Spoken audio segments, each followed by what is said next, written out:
Media dictates what we talk about. Think about that. Media doesn't talk about public interests. The public talks about media interests, and I feel that is really overlooked by far too many people.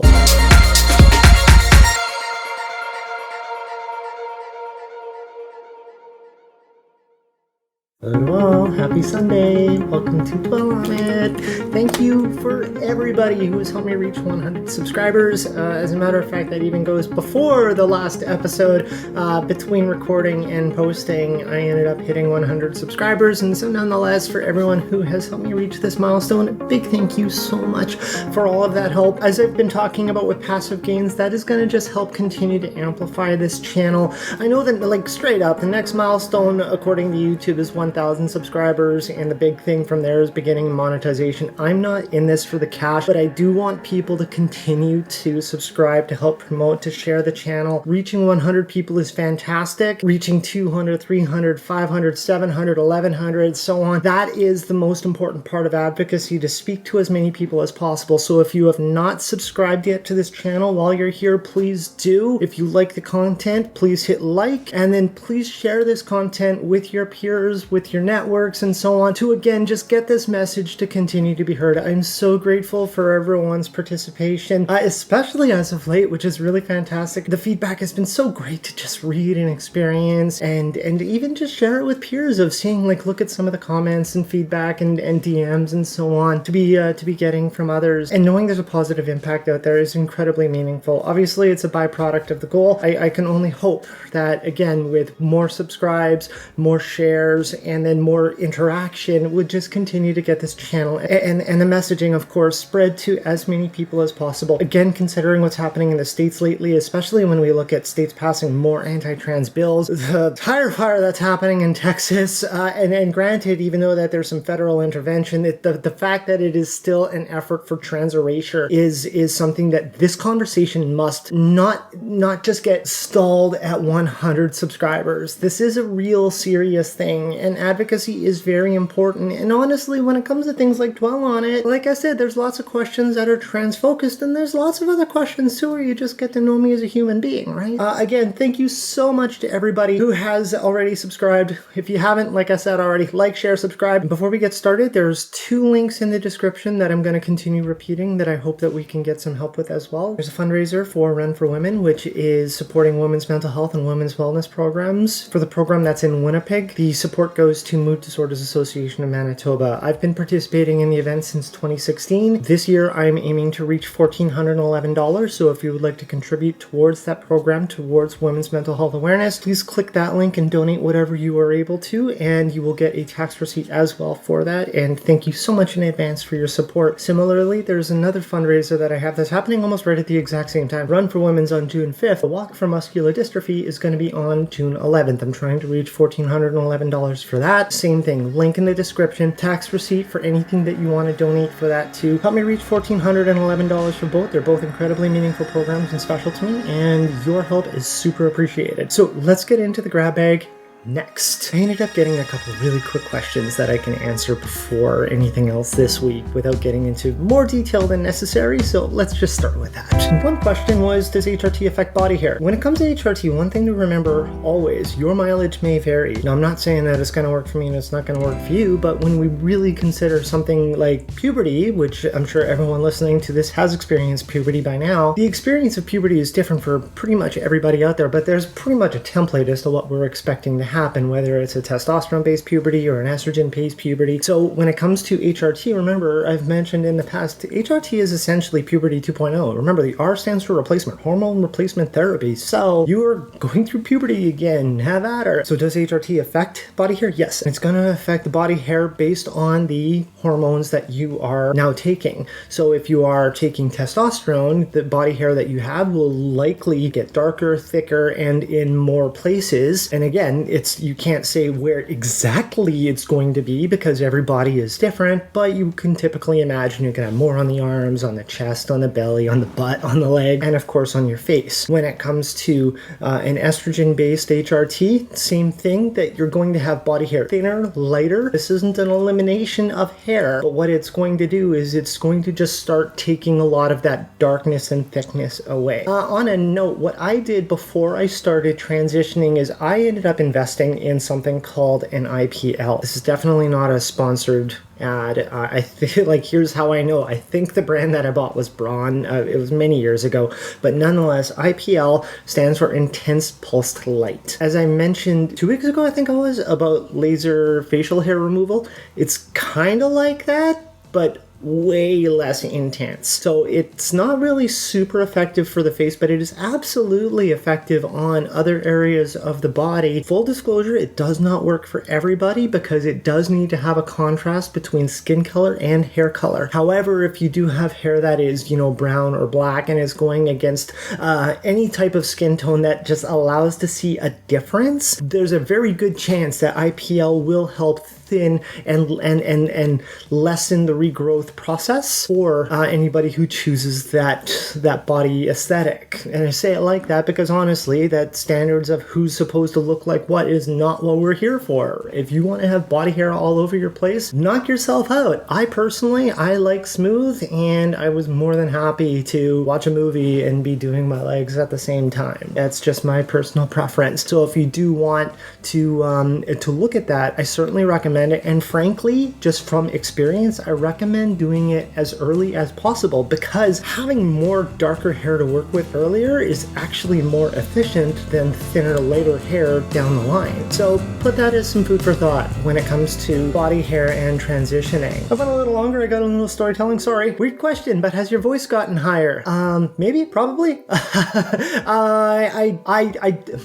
It's funny, I'm trying to start the question and I'm trying to figure out how to be like, yeah, I guess, no, maybe. I don't really have much to A/B against. However, what I do know is, when I was asked this question, if it sounds like it, then the answer is probably yes. One of my biggest challenges when it comes to speech language pathology or voice training, however you want to call it, especially when it comes to trans individuals, is the system continues to stay incredibly binary. And that was very frustrating for me because we live in a world where, non-binary individuals are very real and very valid. Gender diversity is more than male and female. And so for systems, especially in health-based systems, to be like, this is what a boy sounds like, this is what a girl sounds like, is nuts. That the language must get reframed so that it is more focused on the client and what the client is happy with, as opposed to focusing on what is socially expected. I get how individuals want to minimize being identified as transgender by other people, so that's not being dismissed. You can still accomplish that while reframing the language from expectations. When it comes to my voice personally, when I came out abruptly, I pretty much fast-tracked okay, I guess I gotta do speech and voice therapy and so on. And I was taking courses and I really appreciated who I was taking the courses with. It was very welcoming and comforting, and it worked really well with me with my style too. And what was funny too is like getting close to the end of the sessions that we had lined up, I got to the point where I'm like, yeah, fuck it, right? Like, and not dismissing the effort, but more so dismissing the fear of, do I sound right? As we were getting closer and closer to the end, I'm like, I sound like me, and I'm happy that I sound like me. If I sound like I've got a higher voice, I'm just happy and comfortable. To be honest, as I'm speaking right now, my tongue is rolled a little bit. I know that I'm holding my voice box up a little bit. I don't overthink that.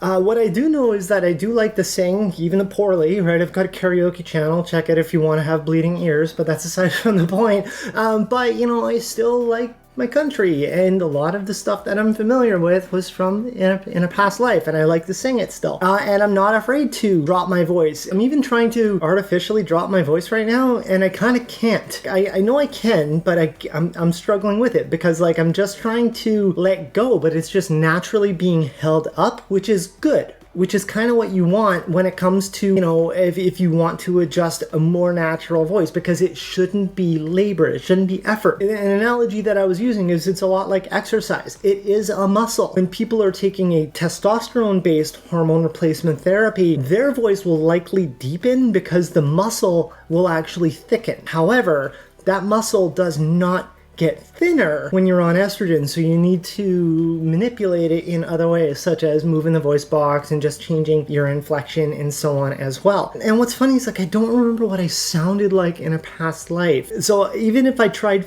faking it, I don't even know if it's accurate. But now, here's a couple things too. I know that my voice is fluxed around based on different videos, and honestly, even when it comes to real life situations, and with respect, I mean like, a live thing happening or whatever. And there's a few reasons behind that. One, for starters, if I'm fatigued, right? Remember, as I was just mentioning, this is work, right? And so because of that if if I am fatigued, that will just start to drop, and that just happens, right? So if you're catching me later in the day, there's a good chance I'm gonna have a bit of a lower voice. Or if I'm choking a sandwich, apparently. Another one, I remember reading about this little psychological thing. I don't remember the article and what it was called, but run with me on this one, is that if I'm around familiar company, the voice drops again, because there's not a, like you're speaking with comfort. Now, granted, being on HRT for over 2 years, year and a half socially full time, that, a lot of those habits are starting to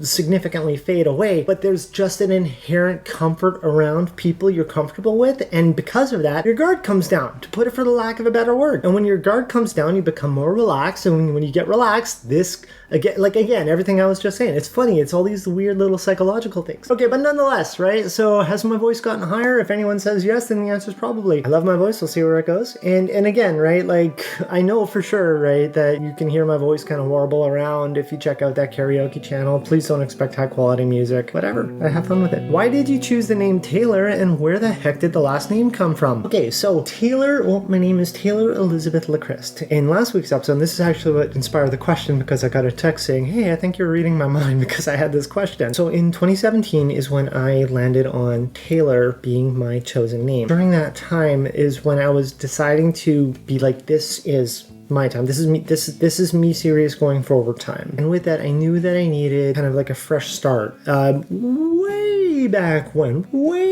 pretty much like pre-Taylor time. I don't even remember how it all came about, but somebody called me Christy, and then it stuck. I just used Christy for however long. It never sat with me, but someone called me Christy, so I'm like, all right, I'll just run with that. I'll make it work. But I wanted to have my name now. I didn't want to have a name that was put upon me. So I was talking with someone who was really close with me at the time. Her favorite character on a TV show, I believe off the top of my head, was American Horror Story. I've never seen it, but I think that's the show we're talking about. There was a character on that show who's a trans individual with the name Elizabeth Taylor. You should have that name. And I'm like, I think that name's taken. And not even just with the show, but I'm like, I'm pretty sure there's a pretty famous Elizabeth Taylor out there somewhere, so I don't want to encroach. And also, like, the name Elizabeth, beautiful name for everyone named Elizabeth. It doesn't resonate with me as a first name. However, I was like, I can flip that though. I can work with Taylor Elizabeth. I like how that sounds, and Taylor really worked with me.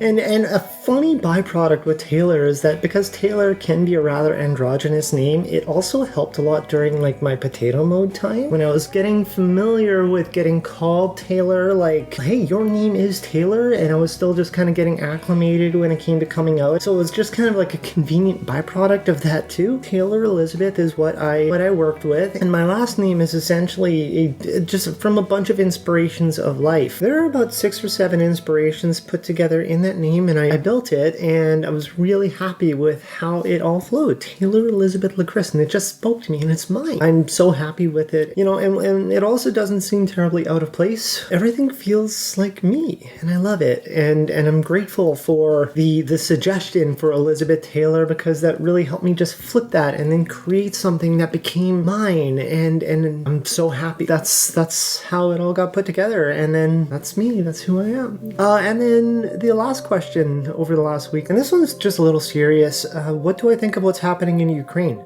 Terrible things. I know I'm going to be one of the millions of voices who are already saying it's nonsense, and so I don't really need to dive into the political wrongness out of everything. I have two takes on what's happening right now, and I'll start with the first one, which is significantly more gentle. The media dictates what we talk about. Think about that. The media doesn't talk about public interests. The public talks about media interests, and I feel that is really overlooked by far too many people. We really have a responsibility to hold the media to account to not change the channel before the show is done. You know what I mean? And that happens far too frequently. If you look at so many other events that happen in the world, and then it just seems like all of a sudden there's no end. There's no finish, right? There's no like, okay, here's the last chapter of things. What happened in Hong Kong before COVID showed up? Does anyone know? I mean, the people who were strongly paying attention to the Hong Kong protests know exactly what's going on. But otherwise, all we know is that the protests were happening and then all of a sudden COVID was happening. And now COVID was the thing to talk about while Hong Kong took a back seat. And that is happening all the time when it comes to the media and the media interests. Media is a business. And media is designed to speak sensationally. The media is designed to rile people up. And the media will only communicate the things that agitate and escalate individuals so that they can get a return on investment, as in money, clicks, subscriptions. This is something that, depending on the path of how this war is going, there might not be a resolution before all of a sudden we start talking about something else. And we can't let that happen. We need to make sure that as a globe, that we see this through and look at the big picture of things and see a resolution to it, not a, this is dissolved to the level of my interests, or this is dissolved lower to a level of my interest based on what I'm being told by the media. So I'm just going to start talking about this new sensational thing. This isn't an argument for or against mainstream media or right-wing or left-wing media or anything like that. Media is a business. Journalism is an industry. Everybody who is in that trade is in it for money, and they're only going to make money if they're getting people to pay attention to them, and they'll only get people to pay attention to the things that they're interested in having attention paid to. The second take is a little more frustrating, and I hope I'm wrong about this. With my passive observation about it, which is pretty much just having whatever shoved in my face on whatever social media or whatever's on the internet or anything like that, in fairness, I haven't spent too much time investigating more information about what is currently going on. Not to minimize it, but, you know, there's a war going on, Russia sucks, and so on and so on, right? Like, you know, I don't want to get too deep into that because we all know what's happening. I feel there's an unhealthy optimism for Ukraine, and like I understand that it's all feel goods when it comes to, you know, if it's Russian soldiers who are surrendering or the Ukraine army or even civilians taking some of their wares and so on. I want to believe Russia, for example, underestimated the world's, you know, cooperation together. But 2 years ago, we were all talking about how the world is supposed to cooperate with COVID. How's that going, right?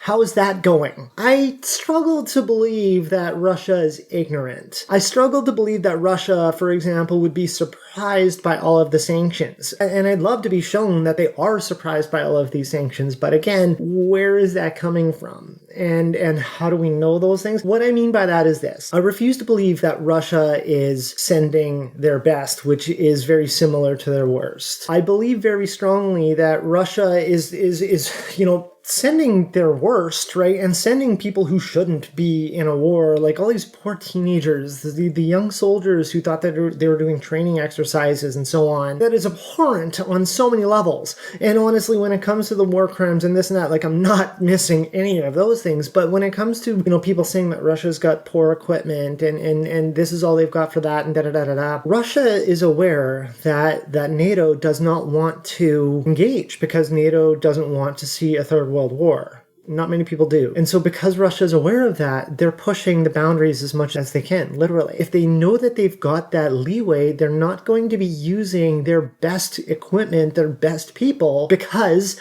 you're not going to risk compromising your best assets when your cheap stuff might be able to get the job done by wear and tear on Ukraine, for example. And then if it gets to the point where Russia wants to continue to pursue their goal, then they're going to start to continue to push harder and harder in there with their better equipment. I really believe that NATO has a responsibility to react. In fairness, as of today when I'm recording this, I've been spent all day working, so I haven't read up on any current events for today. NATO can't leave Ukraine hanging. This is one of those, do you kill one to save five, or do you kill five to save one situations? And I don't feel it's right to let Ukraine be on the receiving end of this abuse and violence and torment and war, terrorism, name it, coming from Russia. Because what that also is doing is it's setting a precedent for people who want to do something like that in the future. Right? What they're doing is saying that how far can we go before we start getting fought back against? And if we know this is as far as we can reach before there's any major consequence because of fear, then we're going to continue pushing that envelope. That is a really difficult precedent to set. It's a very scary situation, in fairness. I'm not happy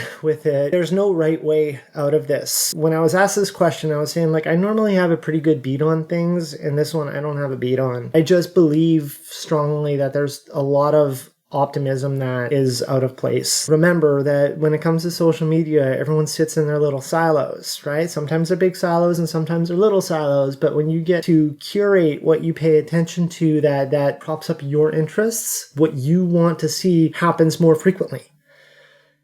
And that's not a good thing sometimes, especially in situations like this. I can only hope for a resolution that minimizes the amount of unnecessary deaths. It doesn't matter from who or where, but there will be deaths, there will be casualties, there will be damage, there will be loss. I don't have anything good to say on it, and I don't think there are many good things to say on it either. These 4 questions actually went longer than I thought, but I guess that's going to count as an episode, so I'm going to wrap this one up. I really hope people don't walk away feeling gloom and doom from the last question. If it amounts to anything, for anyone who knows me well enough, I don't want to be like, I'm a realist. I want to acknowledge that I'm trying to look past the silos, as I mentioned. Remember, the information that we typically get fed is curated, as I was just alluding to, and unless we're responsible to do our fact-checking as well, to know that the information that we're receiving is coming from a credible source, that is something really important to pay attention to at this time, because it might not be misinformation, for example, but it might just be creating a perspective that isn't as real as you'd like to think that it is, right? You know what I mean? Otherwise, thank you to everyone for hanging in there for this episode. I do hope you enjoyed it. Remember, while we're here, there's 3 things that I need from you. Please subscribe if you haven't yet. Subscribing is going to help make sure that more people see this channel, and that means a lot to me, and it's going to mean a lot to all the individuals who this channel is trying to help, i.e. trans community, and also cis individuals who are looking to learn. Please like this message. Liking helps show the algorithms, yes, the machine. It helps the social media platforms recognize that these videos are appreciated and they get promoted to others who enjoy the same type of content. And remember, please share this, because you helping amplify this message helps make sure that it reaches people who I don't have the access to. So you being able to help me out by getting other people to pay attention to the messaging means an absolute ton. Feel free to take chapters from this episode, or honestly even in previous episodes. Let them know if there's certain content that you feel that they would enjoy, and get them to subscribe as well. I would really appreciate it. And the closer and closer and closer we even get to the next milestone, then I can start exploring other things like games and gifts and so on. I'd like to help return the favor. You know, everyone who's able to help contribute, they absolutely earn it. So I'd love to be able to do something like that, but I do need to see a way to pull that off, and the easiest way to do that is with more subscribers. And then otherwise, as I mentioned right at the top, there are 2 fundraisers. One's Run for Women and one is Walk for Muscular Dystrophy. Both I'm trying to reach $1,411 for, so please hop in the description, click a link. Feel free to add a donation of any amount that you would like. You'll get a tax receipt for that. Please share that too. Those are super meaningful fundraisers, and your assistance is going to mean an absolute ton. Fundraiser deadlines are June 5th and June 11th. As always, when it comes to links, I've mentioned the campaign from New Mode. Please check that out. Name, email address, postal code, takes less than a minute. There's a message that's already pre-written. Hit send. It's going to go to the elected officials in your area for them to incentivize improving corporate social responsibility from businesses, organizations, and companies in your community, in your area. By doing so, that is going to create a more social and ethically sound neighborhood community system, pretty much, right? Which is only going to help the community that you live in, the people in there, and honestly make it more profitable. Please take a look at that, click the link, share that too. Lots of sharing, as I mentioned last week as well, but it's legit. The only way for these messages to get heard is by you helping out. and I need your help for that. These are 4 questions that I thought were going to be quick, but they turned into a little bit of a longer one. The grab bag was beside me the entire time, so it's not like I was not trying to get around to it, but we're going to see what the grab bag has in store for us next week. Thank you again for taking part in this episode. If you have questions of your own that you would like to have answered, please put them in the comments or send them by DM. I will add them to the grab bag, or apparently if I think they're going to be super quick, I'll just write a note on that. But either way, please interact with the episodes. I'd love to hear what you would like to hear answered. And for now, we'll close off. So I hope you have a great rest of your night. Have a great rest of your week, as always, and we will talk to you later.